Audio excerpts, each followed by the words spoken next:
What is the most interesting historical case of a person who both made essential positive contributions to humanity and committed unforgivable transgressions? Fritz Haber is the most clear example. In the early 20th century there was a panic over food shortages across the world with a ballooning population. There simply wasn't enough farmable land and not enough ammonia to fertilize land. Haber invented a way to synthesize ammonia, exponentially increasing the carrying capacity of the human race. He also was the father of chemical warfare, and helped the Germans develop chemical weapons in World War I. His wife was so ashamed that he had brought that evil into the world that she committed suicide in his backyard. He left his 12-year-old son at home and went to work with his wife's corpse in the backyard. Haber was German and Jewish. In World War II, one of his chemical pesticides, Zyklon A, was modified to create Zyklon B, the gas used during the Holocaust. Haber died in 1934, but Zyklon B was almost certainly used against his family. Alfred Nobel had a similar legacy. He was the first one to synthesize nitroglycerine, which is an incredibly useful heart medication and industrial explosive for things like mining, clearing land for roads and buildings, etc. It's also the basis of most modern wartime explosives. Fun fact: he actually created the Nobel Peace Prize out of shame for how many people his invention killed. He didn't want to be remembered as the guy who created such a horrible weapon, which actually worked, partly because his invention wasn't named after him, and partly because nitrate explosives were overshadowed by nuclear ones a few decades later. Nobel wasn't the first person to synthesize nitroglycerine. That was Ascanio Sobrero. He was the first person to figure out how to stabilize it by absorbing the liquid into a solid matrix and commercialize the resulting dynamite. Fr. Bartholomew de las Casas, Spaniard who wrote of the awful treatment of the indigenous people of the New World, and suggested that they stop enslaving them and replace them with African slaves. He was so close, and yet, so far. Alexander Graham Bell. Everyone knows him for the telephone, but he had awful backwards ideas about deaf people. He wanted to eliminate them from society, didn't want deaf people to talk to each other or marry and reproduce. He was a strong advocate for the banning of sign language. He really bent the idea on what is best for deaf people, and his impacts are still seen in schools today. His foundation is still spreading the lie that sign language is bad. I don't get his hatred of deaf people, as his wife and mother-in-law were deaf, but the telephone was his attempt at fixing them. His wife and mother-in-law were deaf. There's your answer. Genghis Khan committed untold crimes against humanity, but his empire revitalized the Silk Road and allowed intracontinental travel in Eurasia to flourish, which gave Europe a taste of long-distance trade and planted the seeds of the West's global empires that eventually dominated the world. He's also responsible for the existence of a good chunk of the world. 16 million men living right now have a Y chromosome that can be traced back to Genghis Khan. That's 0.5% of the world. And that's not including any of the women who can be traced back to him. 0.02%, but still impressive. Well, not really sure if this can be attributed to him as an addition. I imagine he killed more people than he fathered. I'm surprised I haven't spotted Fred Phelps yet, founder of the vile Westboro Baptist Church. Yet also apparently he was a brilliant civil rights attorney in the 1960s who would take on racial discrimination cases that no other lawyers would touch. Wait, Fred Phelps was a civil rights attorney? WTF? Some people think WBC was just an excuse to bait targets into denying them their free speech rights and then use Phelps' knowledge of the law to sue and win big money. Mindy Street, Claire, coke addict, corporate lawyer. But she developed plans for a global foundation that would help kids all over the world advance human rights, revolutionize agriculture, and improve every nation and every society in every possible way. It's complicated. Do you have any coke? No, but I can make the wind chimes work. Gandhi hated the blacks. He also slept naked with young girls and liked to give them enemas. I didn't think that sentence could get worse, but here we are. Robert McNamara recommended dropping the atomic bomb and got the US into Vietnam. In between WW2 and Vietnam, he was CEO of Ford Motor Company, where he implemented the use of seat belts. Expected casualties for a land invasion were well over 1 million per side. The atom bomb was a net benefit for the Japanese. I think the estimates were way higher than that. It was 1-2 million American soldiers and 5-10 million Japanese. And that's just from direct combat deaths. Walter Wenck was a German officer during World War II who had fought on several fronts and earned the Iron Cross from the German military. However, during the Battle of Berlin he was given an order to push into the city and hold back the millions of Soviet troops attacking the city. Many of his troops were either young boys or older men, all of whom were low on ammunition. He disobeyed orders and launched a breakthrough assault to relieve encircled groups of soldiers and civilians, then turned and broke out the way he'd come, protecting over 250,000 civilians and non-combatants from the Soviet onslaught all the way to the Elbe River, across which were the American lines. Wenck held a line of defense long enough for all the civilians and soldiers rescued to retreat across a broken bridge to the American lines and surrender to them, rather than the Soviets, with himself being one of the very last to cross the bridge, shortly before it was destroyed by Soviet artillery. Man looks like Mr. Rogers in an artsy uniform. Won't you be my neighbor? Not you, Malachi. You could say this about plenty of people. George Washington has slaves, and slaughtered innocent people, along with his own men, for not wanting to fight the British. Winston Churchill allowed massive famines in India to go unchecked and kill millions. Gandhi literally slept with his children. And then there are usually bad people who did great things. Hitler fought for animal welfare and fought smoking all across Germany. Genghis Khan helped the Mongol people live great lives and helped set back climate change by a couple years. There are no all good people, and there are no all bad people. That's not how people or history work. To assert to the contrary is not only false, but absurd. Most of America's founding fathers were very progressive for their time. It's easy to look back at them and judge them now that we're all a couple of centuries and a bit removed from them. It's easy to forget that any progress we've made for equality and civil rights was an incremental thing and some parts of the world are still very backwards by modern Western standards for their time. The funny thing is that this works both ways. If we shouldn't bring their negative aspects into today's world because it was progressive at the time, we need to do the same thing about positive aspects. Whatever intentions they had are not good because it's what the founders wanted when discussing today's issues. At the end of the day, they have been dead for 200 years and their opinions have no weight to today's issues. If we aren't going to apply today's standards to their opinions, then we also shouldn't use their opinions to solve today's problems.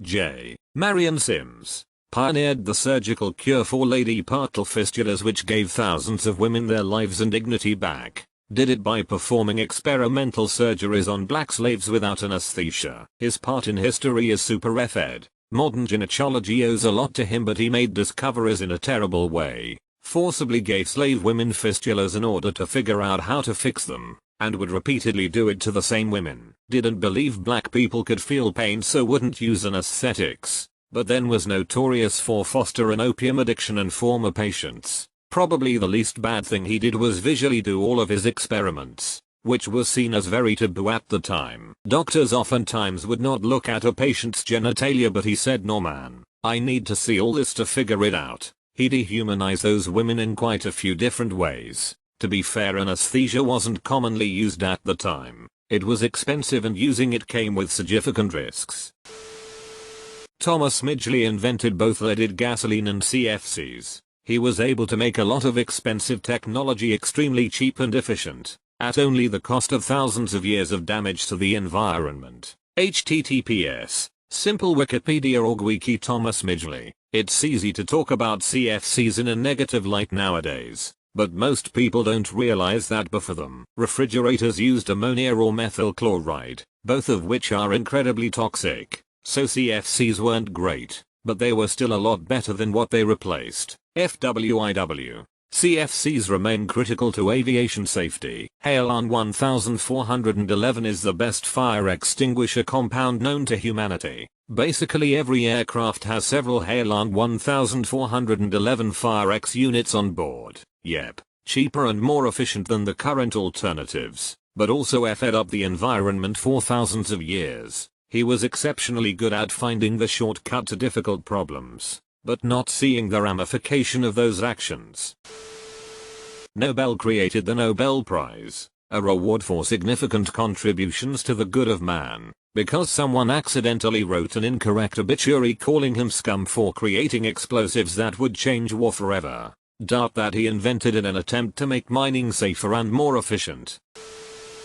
Margaret Sanger helped develop birth control, giving women around the world more control over their bodies and helping progress family planning, and started the organization which would become Planned Parenthood, but was also very racist, anti-Semitic, and largely developed those products to decrease the number of non-white people in the world. She's quoted in a letter to the editor of the American Journal of Public Health in 1981 as saying birth control, to create a race of thoroughbreds and more children from the fit, less from the unfit. That is the chief aim of birth control. It was a great privilege when I was told that I would receive this award. I admire Margaret Sanger enormously. Her courage, her tenacity, her vision when I think about what she did all those years ago in Brooklyn, taking on archetypes, taking on attitudes and accusations flowing from all directions. I'm really in awe of her. There are a lot of lessons we can learn from her life, from the causes she launched and fought for and scarified for so greatly. Hillary Clinton. 2014. Clinton also once had a speech praising Nancy Reagan for starting the conversation about HIV/AIDS. It's just another case of history sugarcoating and whitewashing historical figures and present-day politicians trying to exploit it. Antonio Agas Moniz was a neurologist and Nobel laureate whose work consisted of attempts to find effective treatment for severe mental illnesses for which there was no treatment at the time. Early 20th century. Despite his good intentions, he ended up developing a procedure we know today as a lobotomy. It is completely anachronistic to suggest that frontal lobotomy was an unforgivable transgression. We have to remember the context in which it was invented, and its intended purpose. It came at a time in which we had no medications for severe mental illness, a time in which the only treatment was imprisonment and physical restraint. In that context, he came up with a surgery that gave people who were violently mentally ill a life without violence or pain, where they could live a much more normal life without enduring the pain of 24/7 restraint. Was the treatment misused, overused, and abused? Yes. Does that make its invention for its intended purpose a transgression? No. He could not have anticipated the invention of antipsychotic medications. Working with the tools available at the time, he improved the lives of patients to the best of his ability. Making people into basically walking vegetables doesn't really improve their life though. It may improve their family's life but not the patient's. Dr. Samuel Mudd, a Civil War era doctor who aided John Wilkes Booth in his escape through the South. Before Booth assassinated Abraham Lincoln, he conspired with him during his initial plan to kidnap the president. After the assassination, he treated Booth's injuries from the attempt, housed him for a day, then warned them that the authorities were onto them so they could escape. After being arrested and sentenced to life in prison, he helped curb a yellow fever epidemic in the prison that he was incarcerated in. Adolf Hitler. He was responsible for WW2 and the Holocaust, but he also killed Hitler. Yeah, but he also murdered the guy who killed Hitler. You jest. But the Vita rockets developed by his orders became the basis for both America's Russia's space programs. Jean Fossey, IMO. She was a world-renowned environmentalist and researcher who spent years in the jungles of Rwanda studying gorillas. She's the author of Gorillas in the Mist, which most people have at least heard of, according to people who knew her. She was also a racist alcoholic who sometimes kidnapped and tortured people she suspected of poaching, including children. One story goes that she beat a suspected poacher's genitals with stinging nettles. TFW no environmentalist CK and ball torture GF. Thomas Jefferson owned slaves. Also there is strong evidence he fathered 6 children with his slave mistress, Sally Hemings. Hemings' children lived in Jefferson's house as slaves and were trained as artisans. Jefferson freed all of Hemings' surviving children, Beverly, Harriet, Madison, and Eston, as they came of age. They were the only slave family freed by Jefferson. Pretty sure Hemings was only like 14 when he brought her to France as his personal assistant too. Mother Teresa. She was known for her work helping the poor and sickly, but she was also known to have dubious ties to shady people who bankrolled her efforts. She was also known to forcibly convert patients on their deathbeds under the guise of spiritual blessings. You forgot the worst part. She denied medical attention for those under her care, saying it's God's will. but she used funds to have surgery which prolonged her life. Not to mention that, even knowing that overpopulation was a huge problem among the poor, she still held with the birth control is evil party line. William Temple Hornaday was one of the first people in America to push for preserving wildlife by keeping it alive, instead of killing it to stuff and put in a museum. He may have been instrumental in saving the American bison from extinction. He also put a black man in his zoo. Hornady like the ammo company?